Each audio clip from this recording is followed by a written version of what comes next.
नमस्कार दोस्तों, नूतन स्टडीज़ के इस नए वीडियो में आप सभी का स्वागत है।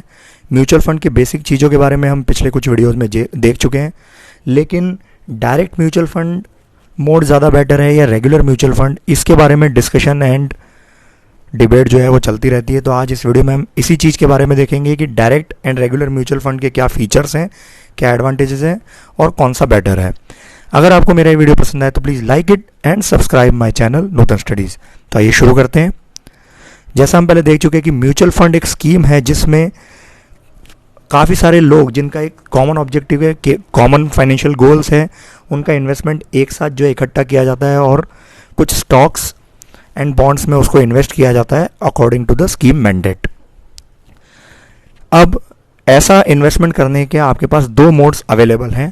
पहला है ऑनलाइन मोड, जिसमें आप इंटरनेट पे जाके जो भी एएमसी है उसकी वेबसाइट पे जाके म्यूचुअल फंड को परचेज करते हैं। दूसरा ऑफलाइन मोड है, जिसमें आप किसी इंटरमीडिएटरी एजेंट या ब्रोकर के थ्रू या ब्रांच विजिट करके एएमसी की आप म्यूचुअल फंड खरीदते हैं, तो इसको ऑफलाइन मोड बोलते हैं। अब हम देख लेते हैं कि इन दोनों मोड्स में डायरेक्ट म्यूचुअल फंड का ऑप्शन अवेलेबल है कि नहीं। तो सेबी ने जनवरी 2013 से डायरेक्ट म्यूचुअल फंड के ऑप्शंस जो है वो अवेलेबल करवाए हैं जनरल पब्लिक के लिए। जनवरी 2013 से पहले आपको रेगुलर म्यूचुअल फंड के मोड्स ही अवेलेबल थे, मतलब कि आप ऑनलाइन बैठे सारे म्यूचुअल फंड्स को परचेज नहीं कर सकते थे, बल्कि आपको एएमसी के ऑफिस में जाना पड़ता था और वहाँ से इसको परचेज करना पड़ता था, या फिर आपको एक एडवाइज़र या एजेंट बीच में रखना पड़ता था जो आपके लिए म्यूचुअल फंड परचेज करके देता था। लेकिन अभी 2013 के बाद से सेबी ने ये कंपलसरी कर दिया है ऑल एएमसीज़ को कि वो रेगुलर म्यूचुअल फंड के मोड्स के अलावा सेम चीज़ों का डायरेक्ट प्लान भी अवेलेबल करवाए। अब इसका मतलब ये है कि जनवरी 2013 के बाद में हर म्यूचुअल फंड स्कीम के दो मोड्स आपके पास अवेलेबल है। आप चाहे तो डायरेक्ट मोड चूज़ कर सकते हैं या फिर आप रेगुलर मोड जो पहले से चूज़ करते आ रहे हैं वो कर सकते हैं।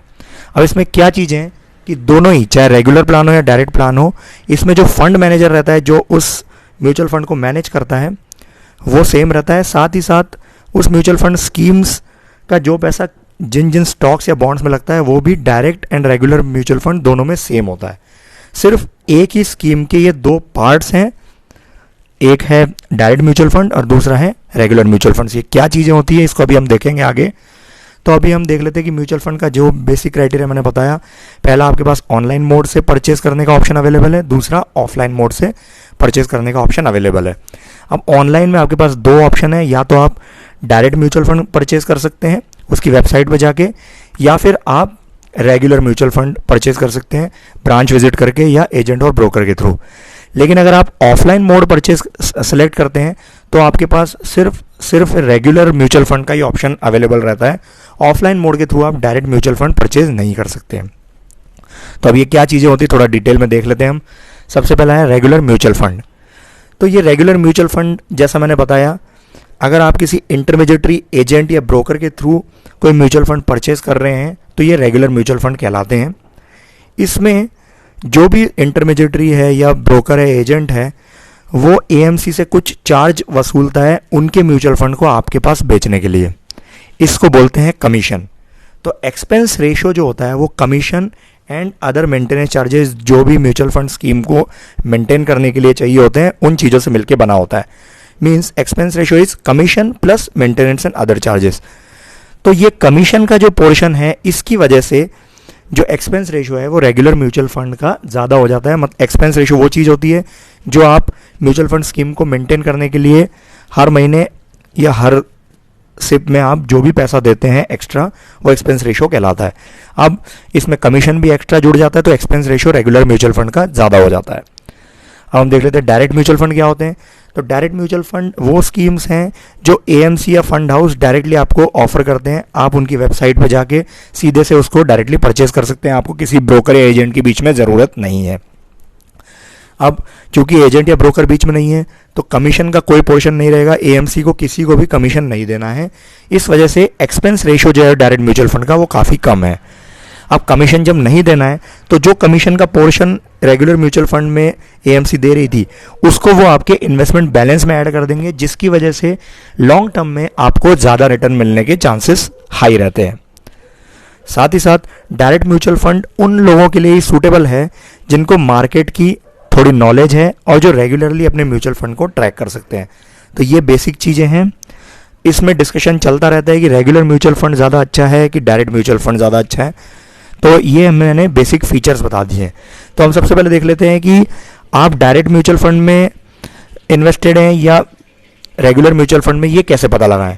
तो जो भी आपको मंथली स्टेटमेंट आता होगा आपके म्यूचुअल फंड स्कीम का या होल्डिंग स्टेटमेंट आता होगा, उसमें ये क्लियरली मेंशन रहता है कि आप कौन से मोड से इसमें इन्वेस्टेड हैं, डायरेक्ट मोड से हैं या रेगुलर मोड से हैं। इसके अलावा एक बेसिक चीज़ आपको पता रहनी चाहिए, अगर आप बैंक में जाके किसी म्यूचुअल फंड को आपने पास्ट में परचेज किया है तो डेफिनेटली वो रेगुलर प्लान रहेंगे, और अगर आपने किसी एएमसी की वेबसाइट पे जाके म्यूचुअल फंड को परचेज किया है तो it will be a direct plan. ये एक बेसिक डिफरेंस है। साथ ही साथ कुछ एजेंट या ब्रोकर ऐसे भी मिल जाते हैं जो आपको बोलते हैं कि मैं आपको फ्री ऑफ कॉस्ट सर्विस दूंगा, मैं आपसे कोई चार्ज नहीं लूँगा ये म्यूचुअल फंड आपके मैनेज करने के लिए। तो ध्यान रहे, ऐसे केस में भी वो रेगुलर प्लान्स ही रहते हैं, क्योंकि वो आपको फ्री ऑफ कॉस्ट सर्विस दे रहा होता है ऐसा आपको लगता है, लेकिन आप कमीशन के रूप में एएमसी से उसको पैसे दे रहे होते हैं, जिसकी वजह से आप हिडन फी दे रहे होते हैं और आपको रिटर्न जो है वो डायरेक्ट म्यूचुअल फंड के कंपेरिजन में कम मिलता है। अब हम देख लेते हैं कि किस किस के क्या क्या एडवांटेजेस हैं। तो सबसे पहले हम देख लेते हैं डायरेक्ट प्लान के क्या क्या एडवांटेजेस हैं। सबसे पहला, जैसा मैंने बताया, इसमें रिटर्न मिलने के चांसेस ज़्यादा रहते हैं क्योंकि कोई कमीशन बीच में नहीं रहता है। जो भी कमीशन का पोर्शन है वो आपके इन्वेस्टमेंट के बैलेंस में ऐड कर दिया जाता है, इसलिए रिटर्न ज़्यादा रहते हैं। एक्सपेंस रेशो जो है वो कम रहता है। एक्सपेंस रेशो जो है वो कमीशन एंड अदर चार्जेस से मिलकर बना होता है। अब जब कमीशन नहीं है तो एक्सपेंस रेशो कम रहेगा, इसकी वजह से आपको जो भी operating charges mutual fund scheme में देने हैं वो कम रहेंगे। इसके अलावा जो भी म्यूचुअल फंड है वो टोटली आपके कंट्रोल में रहता है। आप बीच में अगर आप एजेंट या ब्रोकर पे उतना ट्रस्ट नहीं रख पा रहे हैं कि क्या वो आपके पैसों से कोई छेड़खानी तो नहीं कर रहा है या आपको कुछ चीज़ बता के रियल में पैसे कहीं ज़्यादा इन्वेस्ट कर रहा है, तो ऐसा कोई ऑप्शन नहीं है। टोटल कंट्रोल आपके पास में, आपको पता है कि आपको कौन सा म्यूचुअल फंड लेना है, किस स्कीम में इन्वेस्ट करना है। ये डायरेक्ट प्लान में आपके पास एडवांटेज है। इसके अलावा आप घर बैठे इसको मैनेज कर सकते हैं। आपके जो भी वेबसाइट है, जब आपने उससे परचेज़ किया है तो आप वहाँ से परचेज़ कर सकते हैं, रिडीम कर सकते हैं, ट्रांसफ़र कर सकते हैं। जो भी चीज़ें हैं वो आप अपने आप इजीली मैनेज कर सकते हैं। ये कुछ एडवांटेजेस हैं डायरेक्ट म्यूचुअल फंड मोड के। अब हम देख लेते हैं रेगुलर प्लान के क्या एडवांटेजेस हैं। तो जब आपने बीच में कोई एडवाइज़र या ब्रोकर रखा हुआ है तो आपको फाइनेंशियल एडवाइस मिलती है इसमें आपके रिस्क प्रोफाइल के अकॉर्डिंग कि आपको कौन सी म्यूचुअल फंड स्कीम में इन्वेस्ट करना चाहिए। इसके अलावा आपको अगर मार्केट की या फंड म्यूचुअल फंड जो है इसकी अच्छी नॉलेज नहीं है तो भी ऐसे ज़रूरत नहीं है रेगुलर म्यूचुअल फंड में, क्योंकि जो भी बीच में एडवाइज़र है वो आपके रिस्क प्रोफाइल या आपकी एज के अकॉर्डिंग आपके लिए म्यूचुअल फंड स्कीम को सिलेक्ट करके आपको दे देता है। इसके अलावा रेगुलर मॉनिटरिंग या रिव्यू करने की भी ज़रूरत नहीं है आपके म्यूचुअल फंड को। अगर आप करते हैं तो अच्छी बात है, लेकिन बीच में एडवाइज़र या ब्रोकर जो है वो इस काम को आपके लिए ईजिली कर देता है और आपके म्यूचुअल फंड स्कीम को चेंज भी कर सकता है अगर उसको लगता है तो ये कुछ एडवांटेजेस हैं रेगुलर प्लान के। तो बेसिक चीज़ ये है कि अगर आपने डायरेक्ट प्लान लिया हुआ है तो आपको म्यूचुअल फंड्स की और मार्केट की थोड़ी समझ होनी चाहिए, रेगुलर ट्रैक करते रहना चाहिए। लेकिन अगर ऐसी चीज़ नहीं है, अगर आपके पास उतना टाइम नहीं है तो आपको रेगुलर प्लान में ही स्टिक रहना चाहिए, और अगर आप थोड़ा बहुत रिसर्च कर सकते हैं, रिव्यू कर सकते हैं, तो आप फिर डायरेक्ट प्लान में स्विच कर सकते हैं। अब हम ये कंपैरिजन देख लेते हैं जो हमने अभी पिछले 2 स्लाइड्स में देखा है। तो ये कुछ कंपैरिजन है, वही same points, expense ratio, returns, investment advice, market research, control and regular monitoring. इसके अकॉर्डिंग रेगुलर प्लान में क्या फीचर्स हैं, डायरेक्ट प्लान में क्या फीचर्स हैं, वो मैंने इसमें बताया है। अब कुछ बेसिक क्वेश्चंस हैं जो हम देख लेते हैं। पहला है कि क्या रेगुलर प्लान से डायरेक्ट प्लान में स्विच किया जा सकता है। तो जी हाँ, इसको स्विच किया जा सकता है, लेकिन ये रिडेम्पशन के इक्विवेलेंट ही है। ऐसा नहीं है कि आपने रेगुलर से सीधे डायरेक्ट प्लान में स्विच कर लिया, नहीं। आपको सबसे पहले, अगर आपने रेगुलर प्लान में इन्वेस्ट कर रखा है तो आपको उसको स्टॉप करना पड़ेगा और डायरेक्ट प्लान में, चाहे वो सेम फोलियो का हो, डायरेक्ट प्लान लेके फिर उसमें आप न्यू सिप में इन्वेस्ट कर सकते हैं, जिससे कि आपको ज़्यादा रिटर्न मिले। दूसरा क्वेश्चन हम देख लेते हैं कि क्या हम रेगुलर प्लान को कन्वर्ट कर सकते हैं कि डायरेक्ट प्लान में। तो जी नहीं, कन्वर्ट नहीं किया जा सकता, सिर्फ स्विच किया जा सकता है। और स्विच में भी ऐसा है कि आपको पहले रेगुलर प्लान को स्टॉप करना पड़ेगा एंड देन डायरेक्ट प्लान में परचेज करना पड़ेगा। तीसरा क्वेश्चन है कि क्या डायरेक्ट प्लान को हम डीमैट अकाउंट से परचेज कर सकते हैं। तो देखिए, डीमैट अकाउंट जो है वो किसी ब्रोकर के थ्रू रहते हैं, तो ब्रोकर कभी भी आपको डायरेक्ट म्यूचुअल फंड्स अवेलेबल नहीं करवाता है। तो डीमैट अकाउंट के थ्रू आप सिर्फ रेगुलर म्यूचुअल फंड के प्लान ही परचेज कर सकते हैं। तो ये कुछ चीज़ें थी जो मैं आपको बताना चाह रहा था direct and regular mutual fund modes के बारे में।